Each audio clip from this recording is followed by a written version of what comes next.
నీ చేతుల మీదుగా ఎంతో మందికి అన్నం పెట్టిన వాడివి చివరికి నువ్వు రాళ్ళు కొట్టుకుని బ్రతకాల్సి వస్తుందా?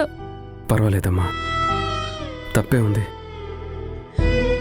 దొంగతనం చేయడం తప్పు, ఇంకొకరిని మోసం చేయడం తప్పు. కష్టపడి ఒళ్ళుంచుకొని పని చేయడంలో తప్పే ఉంది. నిజమే అన్నయ్య, కానీ నీ చదువుకి నీ తెలివితేటలకి నీకు మంచి ఉద్యోగం దొరుకుతుంది కదా. అలాంటిది ఇలా రాళ్ళు కొట్టే ఉద్యోగం చేయాల్సిన అవసరం ఏముంది? అమూల్య, మీ శశి వదిన నా మీద కక్ష కట్టింది. నేనెక్కడికి వెళ్ళినా నాకు ఉద్యోగం దొరకకుండా చేసింది. క్యాబ్ నడుపుకుందామని ప్రయత్నం చేసినా అక్కడ కూడా నాకు వర్క్ లేకుండా చేసింది. అలాంటి సమయంలో ఈ పని దొరికింది. నువ్వలా రాళ్ళు కొట్టే పని చేస్తున్నావు కాబట్టి ఈరోజు నీ చేతిలో కార్లు తుడిపిస్తున్నారు. నాకు చాలా బాధగా ఉందన్నయ్య. ముందదలా పడేసి పక్కకి రా. అమూల్య, వద్దమూల్య. అన్నయ్య, నిన్నిలా చూడలేకపోతున్నాను. వద్దన్నయ్య, నువ్వు ఇలాంటి పనులు చెయ్యొద్దు. ఇప్పుడే నేను వెళ్ళి శంకర్ గారితో మాట్లాడతాను. వద్దమూల్య, ప్లీజ్. అది కాదన్నయ్య, నీ గురించి తెలిస్తే శంకర్ గారు నీకు మంచి ఉద్యోగం ఇస్తారు. వద్దమూల్య, ఆయన నాకు ఉద్యోగం ఇచ్చారంటే ఆ శశి వల్ల శంకర్ గారు కూడా ప్రాబ్లంలో పడతారు. నా వల్ల ఎవరికైనా మంచి జరగాలి కానీ చెడు జరగకూడదు. అయినా నేను ఈ పనులు చేసుకోవడానికి సిగ్గుపడ్డం లేదు, బాధపడ్డం లేదు. నిజాయితీగా చేసే పని ఏదైనా మనసుకు తృప్తిగా ఉంటుంది. అది సరే కానీ నువ్విక్కడ ఎందుకున్నావు అమూల్య? అది నేను శంకర్ గారి పాపకి ట్యూషన్ చెప్పడానికి ఒప్పుకున్నానన్నయ్య.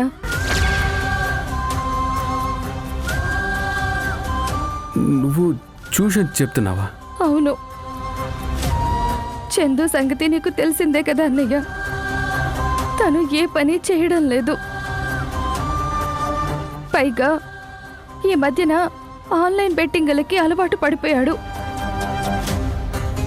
అది చూసి ఇంట్లో తనకి ఒక్క రూపాయి కూడా ఇవ్వడం లేదు. డబ్బు కోసం చాలా స్ట్రగుల్ అవుతున్నాడు. చివరికి దొంగతనాలు కూడా అలవాటు చేసుకున్నాడు.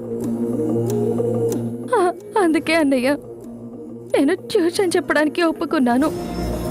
కనీసం ఈ డబ్బులతోనైనా కుదుటపడి తను దొంగతనాలు చేయకుండా ఉంటే అంతే చాలు. ఏంటో అన్నయ్య, మన ఇంట్లో బాలు అన్నయ్య తప్ప ఎవరూ ప్రశాంతంగా లేరు.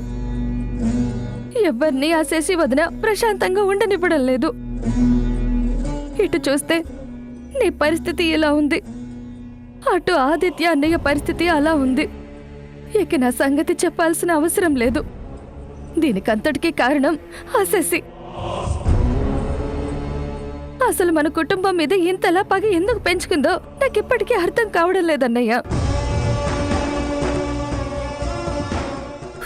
నీకు అర్థం కాదు, నాకు తెలిసినా నేను చెప్పుకోలేను. నా వల్ల మీరందరూ కూడా కష్టాలు పడుతున్నారు.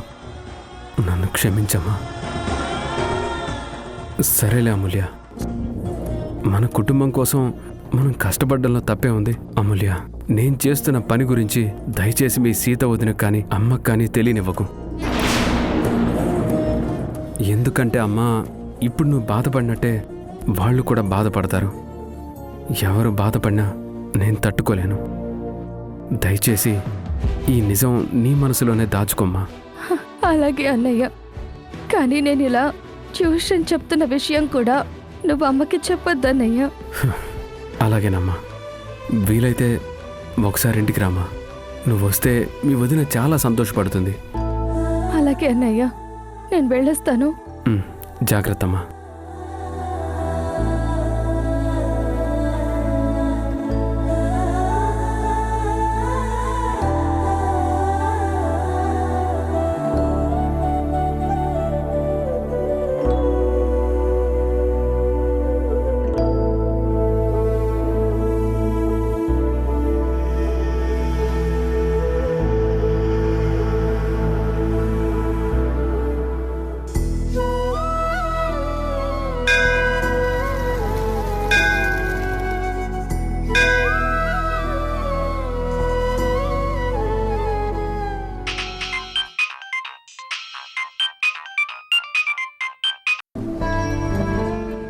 సీత, ఎక్కడికెళ్ళారండి?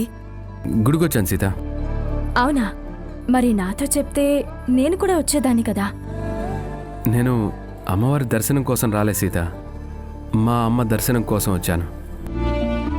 ప్రతి వారం అమ్మ తప్పకుండా ఈ గుడికి వస్తుంది. అమ్మవారి దర్శనం చేసుకుంటుంది. అమ్మని కలవాలి, అసలు ఏం జరిగిందో తెలుసుకోవాలి. సరేనండి, అత్తమ్మతో మాట్లాడి వీలైతే అత్తమ్మని ఇంటికి తీసుకుని రండి. అలాగే సీత.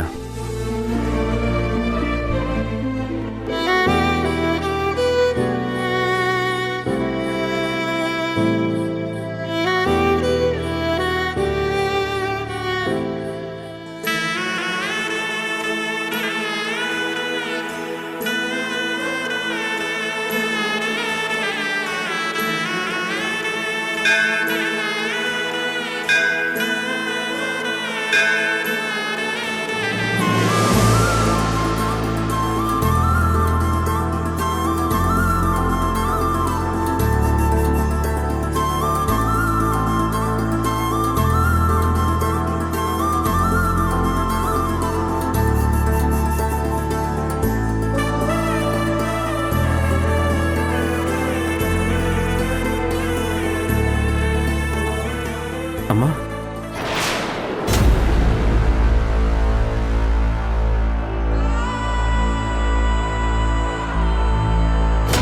అమ్మా, నువ్విక్కడికి వస్తావని తెలిసే నీకోసం ఈరోజు ఇక్కడికి వచ్చానమ్మా. నిన్ను కలవాలనే వచ్చానమ్మా. అమ్మా, అమ్మా ఆగమ్మా, మాట్లాడకుండా వెళ్తావేంటమ్మా? అమ్మా, ఏంటమ్మా ఇది? ఆ రోజు కూడా ఇలాగే పిలుస్తుంటే వినిపించుకోకుండా వెళ్ళావు. ఆ రోజు వినిపించలేదు అనుకున్నాను, కానీ ఇప్పుడు అర్థమైంది. ఆ రోజు వినిపించి కూడా పట్టించుకోకుండా వెళ్ళిపోయావు. అసలు ఏం జరిగిందమ్మా? ఎందుకు నన్ను అవాయిడ్ చేస్తున్నావు? అమ్మా చెప్పమ్మా, నా వల్ల ఏదైనా తప్పు జరిగిందా? నా మీద కోపమా? అమ్మా చెప్పమ్మా.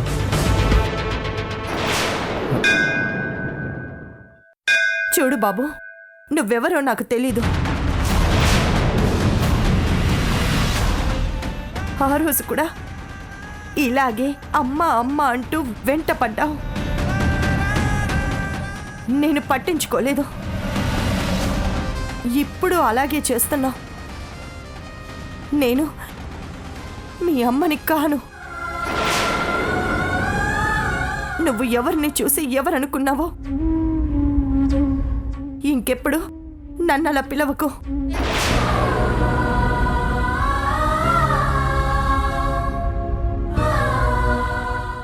అమ్మ ఎందుకు ఇలా మాట్లాడుతుంది? తను మా అమ్మ కాకపోవడం ఏంటి? ఏదో జరిగింది.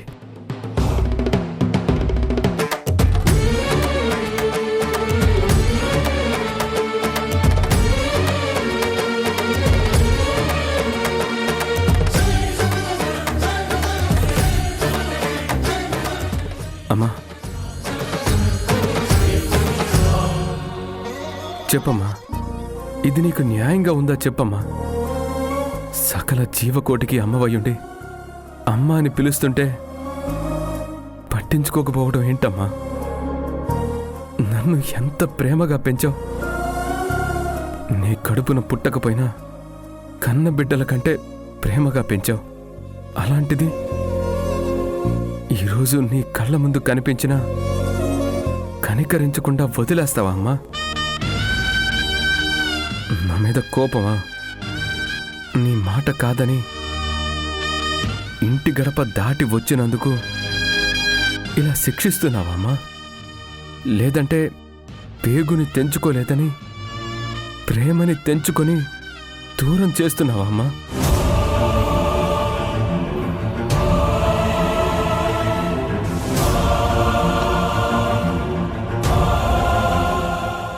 నాకు ఈ ప్రపంచంలో నువ్వు తప్ప వేరే ఎవరూ లేరమ్మా. కోపం వస్తే తిట్టు, లేదంటే కొట్టు, అది కాదంటే నన్ను చంపేయ్. అంతేకాని ఇలా మాట్లాడకపోతే ఎలా అమ్మా? అమ్మా, నేనింట్లో నుంచి వెళ్ళిపోయే ముందు ఏ రోజైనా తిరిగి వస్తాననే నమ్మకంతో వెళ్ళాను. కానీ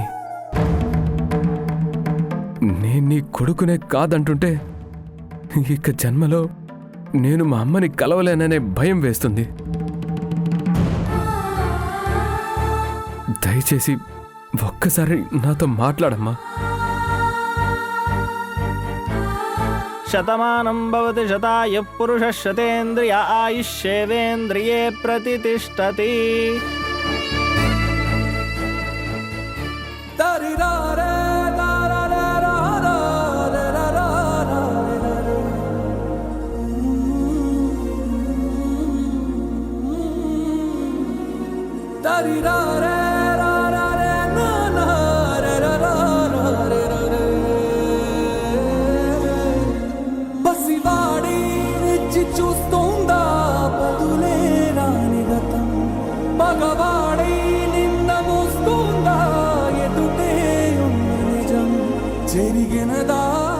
నేను మీ అమ్మని కాను. ఇంకెప్పుడు నన్నలా పిలవకు. ఏది మనదనుకుంటా ఏది కాదనుకుంటా లేని తలరాతని వెతికే మనసుకు ఏమని చెబుతా.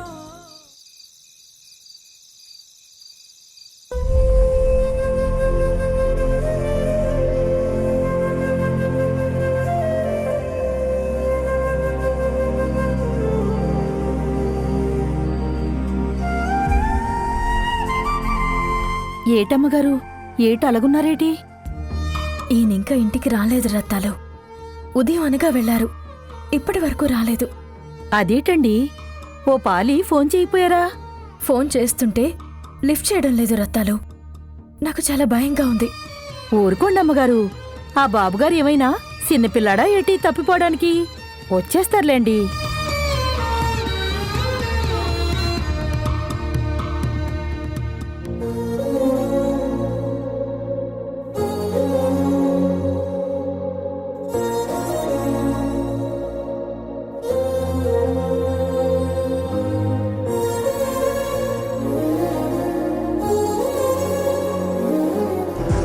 అమ్మగారు, అమ్మగారు, బాబుగారు గేటు దగ్గర కూర్చున్నారమ్మా. రండి రండమ్మా, అదిగోండి, అటు చూడండి. ఏమండి? ఏంటండి, ఏంటి ఇక్కడ కూర్చున్నారు? ఏమైందండి? ఏమైందండి చెప్పండి. ఎప్పుడూ లేనిది ఎందుకంత డల్గా ఉన్నారు? చెప్పండి, ఏం జరిగింది చెప్పండి.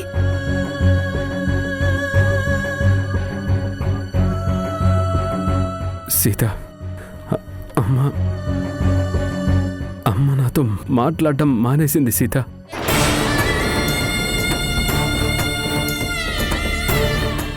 ఏమంటున్నారండి? అవును సీత. అమ్మా, అమ్మా, అమ్మా ఆగమ్మా. నేను మీ అమ్మని కాను. ఇంకెప్పుడు నన్నలా పిలవకు. నాకు జీవితం ఇచ్చిందమ్మా, నాకు ఆకలి తీర్చిందమ్మా, నాకు బ్రతకడం నేర్పించిందమ్మా. నాకు తల్లి, తండ్రి, గురువు, దైవం అన్నీ అమ్మే కదా సీత. అలాంటి అమ్మ నేను నీకు అమ్మని కాదు, నువ్వెవరో నాకు తెలీదంటే నేనేమైపోవాలి సీత? బాధపడకండి.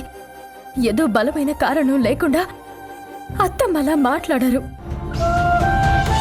ప్రపంచం అంతా ఒకవైపు నిలబడినా అత్తమ్మ మాత్రం మీ వైపే నిలబడతారు.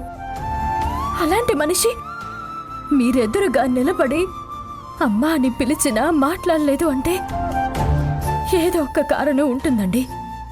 కారణం ఏదైనా నాతో మాట్లాడకపోవడం ఏంటి సీత? నేను తప్పు చేస్తే శిక్షించే హక్కు, అధికారం అమ్మకున్నాయి కదా. అమ్మ కోపంగా నన్ను తిట్టినా బాగుండేది, కానీ నాతో మాట్లాడకుండా వెళ్ళిపోతే నేనేమైపోవాలి సీత?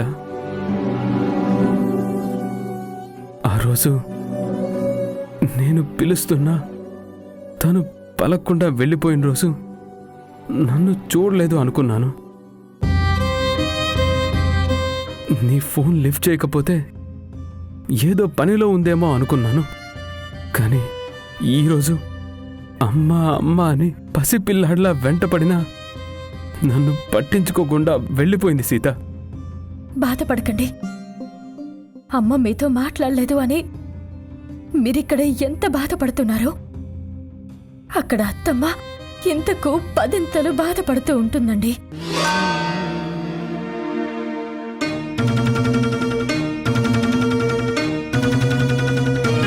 ఎందుకంటే ఈ ప్రపంచంలో అత్తమ్మకి మీ తర్వాతనే ఎవ్వరైనా. బిడ్డ మీద కన్న తల్లికుండే ప్రేమ ఎంత గొప్పదో, ఆ పాసం ఎంత బలమైనదో సాటి ఆడదానిగా నాకు తెలుసండి. మీకు చెప్పుకోలేని బాధ ఏదో అత్తమ్మని వెంటాడుతుంది. అందుకే మీతో మాట్లాడలేకపోయారు. అసలు ఈ పాటికి అత్తమ్మ మిమ్మల్ని తలుచుకుని కుమిలిపోతూ ఉంటారండి.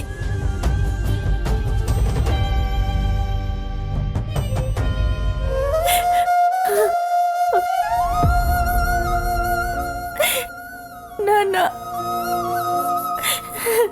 నేనంటే నీకెంత ప్రేమో నాకు తెలుసు. నేను మాట్లాడలేదని నువ్వు ఎంత ఏడ్చి ఉంటావో నాకు తెలుసు నాన్న. నా మీద నీకున్న ప్రేమ, అభిమానం ఎంత గొప్పవో నాకు మాత్రమే తెలుసురా.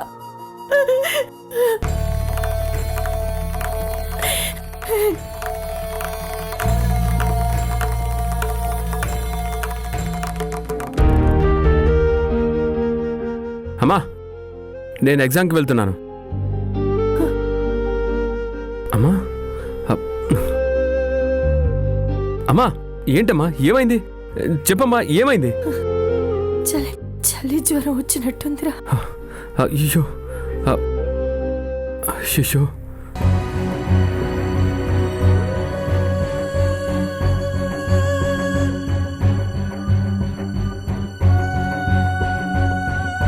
తగ్గిపోతుందమ్మా.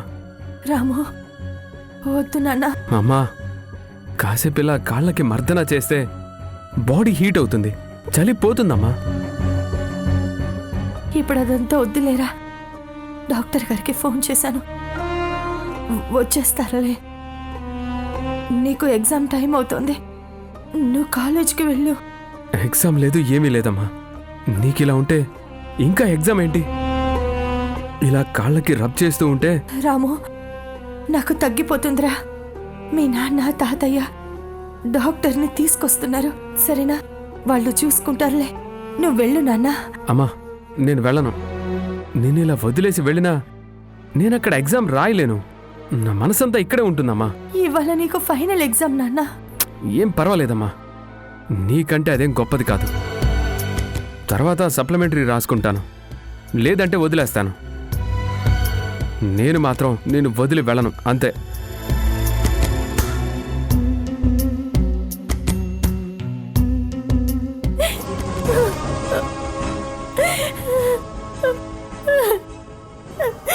నన్ను క్షమించు రాము.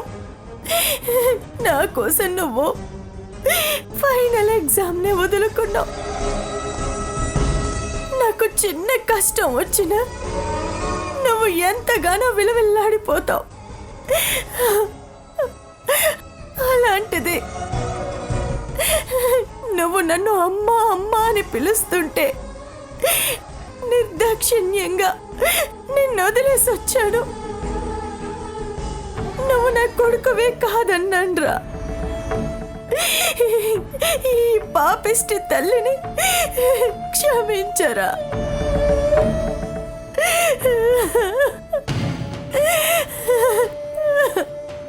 రాణి, ఏంటిది? ఊరుకో. అమరాణి, ఏంటమ్మా ఇది? నేను ఎంత పాపాత్మురాలినో మీకు తెలియదండి.